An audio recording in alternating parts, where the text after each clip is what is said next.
জনাব তারেক রহমান হলো ফাটাকিষ্ট, তিনি ফাটিয়ে দিচ্ছেন, এভাবে নতুন নতুন চমক দেখাইতেছেন।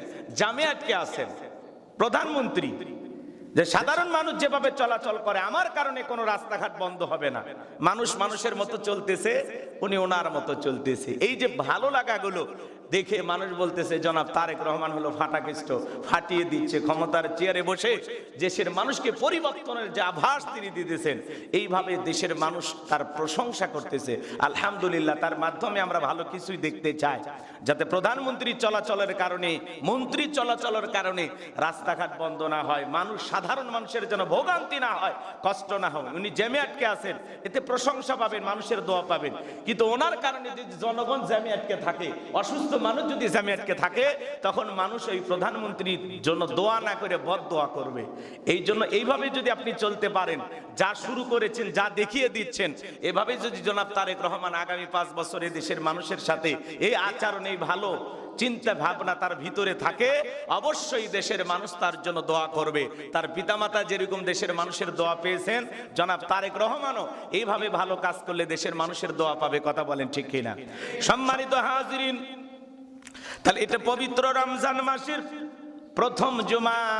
আল্লাহ রাব্বুল আলামিন আমাদের সবাইকে জুমার সালাত আদায় করার জন্য তার ঘরে আসার তৌফিক দিয়েছেন। এজন্য জোরে সোরে একবার বলুন আলহামদুলিল্লাহ। আল্লাহ রাব্বুল আলামিন এই পবিত্র রমজান মাস আমাদেরকে দিয়েছেন। আমার আল্লাহ রাব্বুল আলামিন বলেন, ইয়া আইয়ুহাল্লাযীনা আমানু কুতিবা আলাইকুমুস সিয়ামু কামা কুতিবা আলাল্লাযীনা মিন ক্বাবলিকুম লাআল্লাকুম তাত্তাকুন।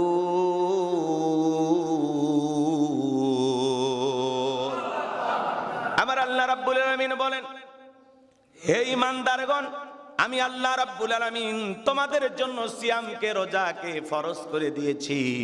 তোমাদের পূর্ববর্তী যারা এই পৃথিবীর জমিনে নবী রাসূল উম্মতদের আগমন ঘটেছিল, তাদের উপরে আমি আল্লাহ রাব্বুল আলামিন সিয়ামকে ফরজ করে দিয়েছিলাম। রোজা শুধু আমাদের উপরে আল্লাহ ফরজ করে দেন নাই, এই পৃথিবীর জমিনে যত নবী রাসূল উম্মতের আগমন ঘটেছে, তাদের উপরে আল্লাহ রাব্বুল আলামিন সিয়ামকে, রমাদানকে ফরজ করে দিয়েছিলেন, রোজাকে আল্লাহ রাব্বুল আলামিন ফরজ করে দিয়েছিলেন। আমাদের জন্য আল্লাহ রাব্বুল আলামিন রোজাকে ফরজ করে দিয়েছেন। এর মাধ্যমে যেন আমরা, আল্লাহ রাব্বুল আলামিন বলেন, এর মাধ্যমে আমরা যেন কামা কুতিবা আলাল্লাযীনা মিন ক্বাবলিকুম লাআল্লাকুম তাত্তাকুন। আল্লাহ রাব্বুল আলামিন পূর্বে নবী রাসূলদের মতো, উম্মতদের মতোই আমাদের উপরে সিয়ামকে আল্লাহ রাব্বুল আলামিন ফরজ করে দিয়েছেন। এর মাধ্যমে যেন লাআল্লাকুম তাত্তাকুন, আমরা যেন তাকওয়া অর্জন করতে পারি, পরহেজগারিতা অর্জন করতে পারি, খোদাবিদ অর্জন করতে পারি। তাকওয়া মানে আল্লাহর ভয়। রমাদানের মাধ্যমে আমরা তাকওয়া অর্জন করব। আহারে, আল্লাহর বান্দারা যখন রোজা পালন করে, এই পৃথিবীর জমিন আপনি যত নেক আমল করবেন, এর সব আল্লাহর ফেরেশতারা আপনার আমলনামায় লেখে। আর আমার আল্লাহ রাব্বুল আলামিন বলেন, ও ফেরেশতারা, আমার বান্দা রোজা রাখে, এই সবটা তোমরা লিখবা না। আমার বান্দা আমার জন্য রোজা রেখেছে। যে বান্দা চাইলে দিনের বেলা খাবার খাইতে পারত, ঘরের দরজা লাগায় বান্দা খাবার খাইতে পারত, গোসলখানায় গিয়ে বান্দা যদি 2-1 গিলাস পানি খাইতো, কেউ টের পাইতো না। বান্দা পুকুরে ডুব দিয়া, নদীতে ডুব দিয়া পানি খাইলে কেউ দেখতে পারতো না। কিন্তু আমার বান্দা দিনের বেলায় মানুষকে দেখানোর জন্য নয়, মানুষকে খুশি করার জন্য নয়, সুবে সাদিক থেকে সূর্যাস্তগামী পর্যন্ত লম্বা সময়, ঘন্টার পর ঘন্টা যে বান্দা না খেয়ে, হালাল স্ত্রী থাকার পরে মিলিত না হয়ে যে বান্দা আমার জন্য সিয়াম পালন করলো, যে বান্দা আমার হুকুম রোজাটাকে পালন করলো, এই রোজার সব তোমরা দিবা না, রোজাদারের সব আমি আল্লাহ নিজেই দেব। বলুন সুবহানাল্লাহ। রোজার পুরস্কার, রোজার সওয়াব আল্লাহ তাআলা নিজে দিবেন। সুবহানাল্লাহ বলেন। যত আমল আপনি করবেন 1 থেকে 700 গুণ সওয়াব বৃদ্ধি করা হয়। কিন্তু রমজানে রোজাদার বান্দা আল্লাহ তাআলার সন্তুষ্টি অর্জনের আশায়, আল্লাহকে রাজি খুশি করার জন্য সিয়াম, যে রোজা আপনি পালন করলেন, সারাদিন পানাহার থেকে বিরত থাকলেন, যৌন কামনা বাসনা থেকে বিরত থাকলেন, আপনি যে আল্লাহকে রাজি খুশি করার জন্য এই যে সিয়াম, সারাটা দিন না খেয়ে থাকলেন, চোখের সামনে ইফতারি খাবার নাড়াচাড়া করেন, তারপরে 2-1 মিনিট আগেও খান না, খাইলে ফেরেশতারা এসে থাপ্পড়ও মারবে না যে 5 মিনিট আগে কেন খাইলি। ঠিক যেই সময় 6টা 1 মিনিটে ইফতার, 6টা 2 মিনিটে ইফতার, ঠিক 6টা 2 মিনিটে আমরা ইফতার করতেছি, 6টা 1 মিনিটে আমরা ইফতার করতেছি। কখন আমরা 6টাতে ইফতার করতেছি না, আবার 5টা 58 মিনিটে ইফতার করতেছি না, কেন? এর নামই হলো তাকওয়া। আপনি যে খাইতেছেন না, কার ভয়ে খান না? জোরে বলেন, কার ভয়ে খান না? আল্লাহর ভয়ে খান না, এর নামই হলো তাকওয়া। চোখের সামনে খাবার আছে কিন্তু আপনি খাইতেছেন না, বাড়িতে অনেক খাবার আছে খাইতেছেন না, গোসলখানায় গিয়ে গোসল করতেছেন, প্রচন্ড তৃষ্ণা ভিতরে আছে কিন্তু খাইতেছেন না।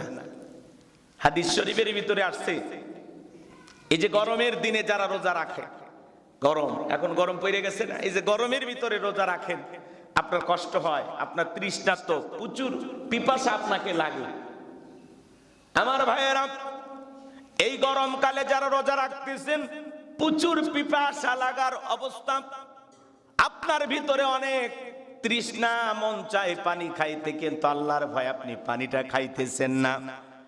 যে বান্দা গরমকালে প্রচন্ড তৃষ্ণা লাগার পরেও রোজা সিয়াম পালন করলেন, এই বান্দাগুলোকে আল্লাহ রাব্বুল আলামিন কিয়ামতের ময়দানে, ওই কঠিন কিয়ামতের ময়দানে আল্লাহ রাব্বুল আলামিন যেদিন মানুষ তৃষ্ণার্ত হয়ে যাবে, মানুষ পিপাসার জন্য ছোটাছুটি করবে, পিপাসা লাগার পরে বান্দারা যখন কিয়ামতের ময়দানে ছোটাছুটি করবে, যেই বান্দারা গরমকালে রোজা রাখলেন, তৃষ্ণার্ত অবস্থায়, পিপাসা অবস্থায়, কিয়ামতের ময়দানে ওই রোজাদার বান্দাগুলোকে আল্লাহ রাব্বুল আলামিন পানি পান করায়া তাদের তৃষ্ণা মিটায়া দিবেন। বলুন সুবহানাল্লাহ, একটু জোরে বলুন সুবহানাল্লাহ।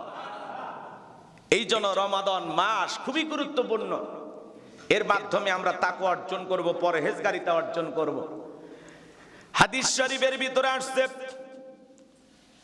আনা আবি হুরায়রা রাদিয়াল্লাহু তাআলা আনহু قال قال رسول الله صلى الله عليه وسلم من صام رمضان إيمانا واحتسابا غفر له ما تقدم من ذنبه।